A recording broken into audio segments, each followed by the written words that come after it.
Good morning friends, welcome to our Largo Education. Today in this video we are going to study about the chapter number 3 of chemistry, that is classification of element and periodicity in properties. So in this chapter we are going to study, in this video we are going to study why do we need to classify element, then the genesis of periodic classification. So in 1800 only 31 elements were known. By the 1865, the number of identified elements were more than doubled to 63. At present, there are 114 elements are known. Of them, the recently discovered elements are man-made. With such a large number of elements, it is very difficult to study individually the chemistry of all these elements and their properties and individual compounds. To ease out this problem, scientists search for a systematic way to organize their knowledge by classifying the elements. Not only that it could rationalize known chemical facts about element, but even predict new one for undertaking further studies. So, periodic table है क्या? सबसे पहले हम ये देखते हैं. Arrangement of known elements in horizontal rows and vertical columns in such a way that similar property elements group together in a vertical column. मतलब property मान लीजिए एक x है, ये y है, ये z है, then a, b, c, d, e, f, ji H मान लीजिए एक एलिमेंट है, जस्ट फॉर एन एग्जाम्पल. तो उन्होंने ऐसे एलिमेंट को रखा कि ये 4 एलिमेंट की प्रॉपर्टी सेम है, ये 4 एलिमेंट की प्रॉपर्टी सेम है, ये 3 की, ये 4 की. मतलब it is an arrangement vertical columns में या हॉरिजॉन्टल रोज में या वर्टिकल कॉलम्स में. इस वे से उन्हें रखा गया ताकि सारे सिमिलर प्रॉपर्टीज के एलिमेंट एक साथ आ जाएं. इसे हम पीरियोडिक टेबल कहते हैं. नीड ये थी कि अब आप अगर जस्ट लेट्स टेक एग्जांपल, अब आप अगर एक्स के बारे में एक बार पढ़ते हो, एक चैप्टर आप एक्स एलिमेंट के बारे में पूरा पढ़ते हो, नेक्स्ट चैप्टर आप वाई के बारे में पढ़ते हो, फिर जेड, फिर सो आज के अगर देखा जाए आज के टाइम में total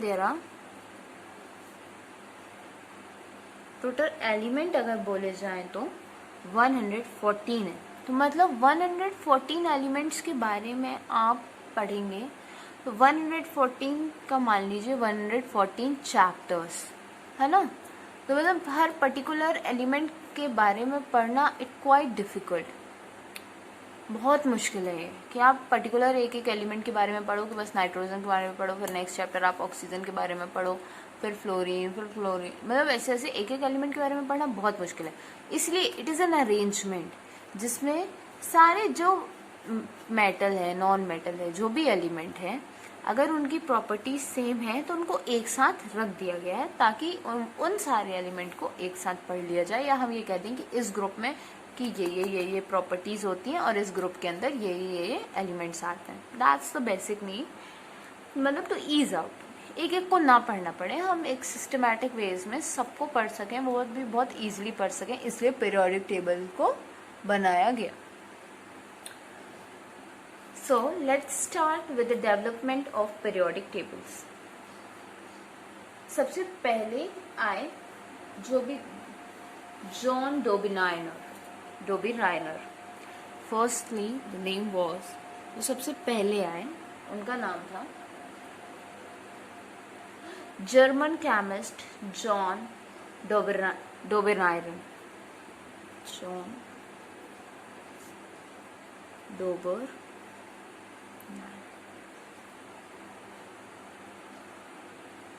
In 1800, he was the first to consider the idea of trend among properties of element.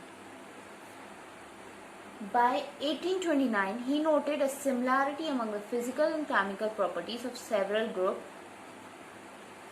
तो इन्होंने क्या किया, 3 एलिमेंट लिए.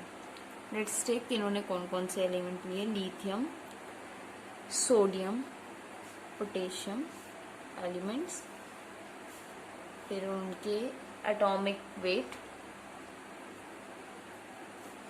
फिर एलिमेंट इन्होंने लिए कैल्शियम, स्कैंड्रियम, बेरियम। नेक्स्ट इनके भी atomic weights, chlorine, bromine, iodine, और इनके भी एटॉमिक वेट्स 7, 23, 39, ये इनके एटॉमिक वेट्स हैं। 40, 88, 137, 35.5, 80, 127। अब इनके according, in each case he notices that the middle element of each of the trade has an atomic number about halfway between the atomic numbers of other two elements. इसको इन्होंने trade नाम दे दिया। ये जो तीन तीन एलिमेंट के ये जो कॉलम्स हैं, इसको इन्होंने क्या नाम दे दिया? ट्रेड। अब क्या कह रहे हैं कि ये जो ट्रेड है उसमें इन्होंने ये ध्यान दिया कि ये जो बीच का एलिमेंट यानी सोडियम, ये तीनों एलिमेंट, इनका जो एटॉमिक वेट है वो इन दोनों के वेट का हाफ है। मतलब 39 plus 7 divide by 2, 40 plus 137 divide by 2, approx में है ना, 35.5 plus 127 divide by 2।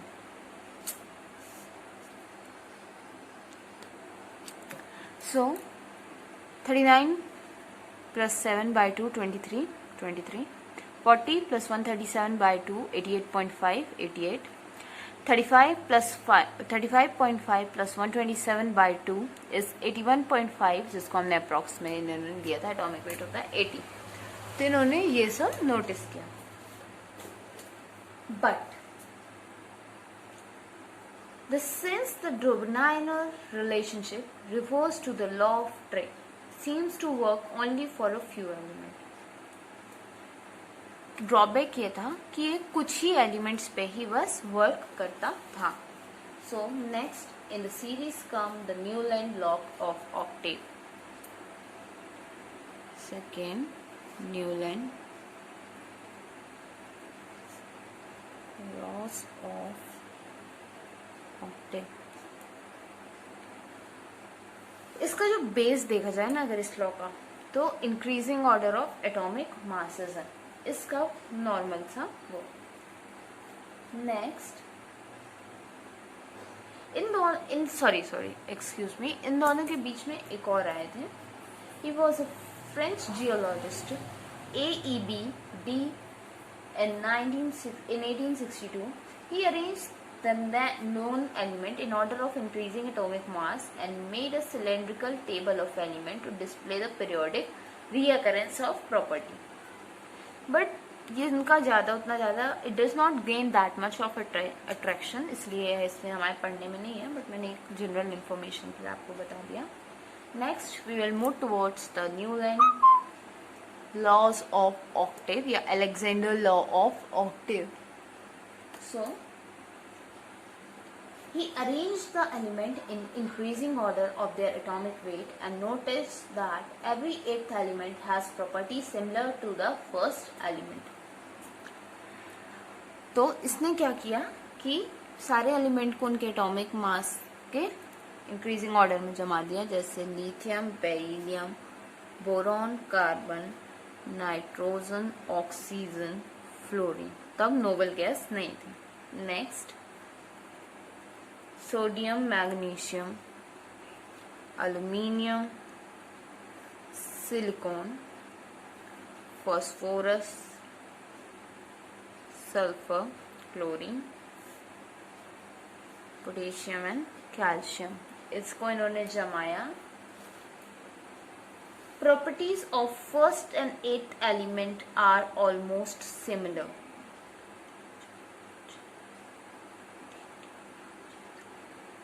Properties of first and eighth element are mostly similar. First eighth, first eighth, first eighth, ऐसे फर्स्ट एट्थ, फर्स्ट एट्थ, ऐसे मतलब इनकी प्रॉपर्टीज क्या थी, सिमिलर थी. बट ड्रॉबैक क्या था, applicable up to calcium. Drawback था इसका, आप लोग लिखते जाइएगा, हाँ मैं लिख नहीं रही हूँ but you should write it down to make a notes. Each and everything should be written in copies so that when you will revise easily, it will be very easy. In a quick minute of time you will learn, you will be able to recognize all these things. So write each and everything. I will repeat it again.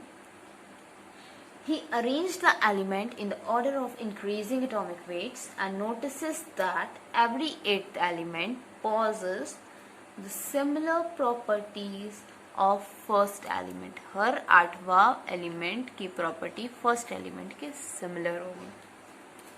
Newton's laws octave seems to be true only up to the calcium. Next, we will move towards the Luther-Meyer.